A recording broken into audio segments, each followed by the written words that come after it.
Et nous sommes à présent en direct de Moscou où l'on retrouve notre correspondant Julien Colling. Julien, ce partenariat avec l'Alliance des États du Sahel permet à la Russie aussi et surtout d'étendre son influence sur le continent africain.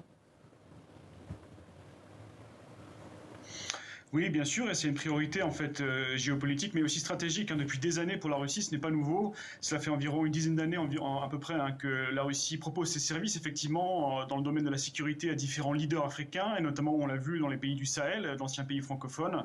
Et donc la présence de bataillons russes, notamment, continue de s'accroître en Afrique. Et ce n'est pas la fin du groupe Wagner, par exemple, son enterrement qui a mis fin à cette dynamique, notamment l'Africa Corps, par exemple, ou encore le groupe Redoute, qui sont connectés au ministère de la Défense russe, sont toujours aussi actifs en Afrique. On sait notamment Syrie aussi, de la Russie. Depuis la chute du régime de Bachar Assad, l'Afrique a revêtu encore une importance grandissante pour la Russie, notamment la Libye, où la Russie vise peut-être une future base militaire. Et vous l'avez dit, effectivement, bien sûr, également les ressources naturelles riches de l'Afrique intéressent beaucoup la Russie.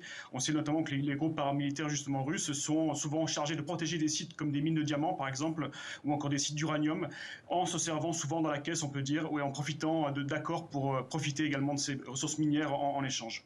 Et cette influence russe, Julien, elle passe aussi par un certain nombre d'actions dans le domaine culturel. Oui, bien sûr, le soft power, on peut dire russe, extrêmement dynamique aussi en Afrique depuis pas mal d'années déjà. Notamment, il y a un projet russe qui s'appelle l'Africa Initiative, qui est un peu une sorte de centrale, un petit peu un rôle de centralisation de tous ces programmes culturels dans le continent. Et c'est quelque chose de très important pour la Russie et pour le Kremlin, ce soft power, notamment dans les anciens pays francophones.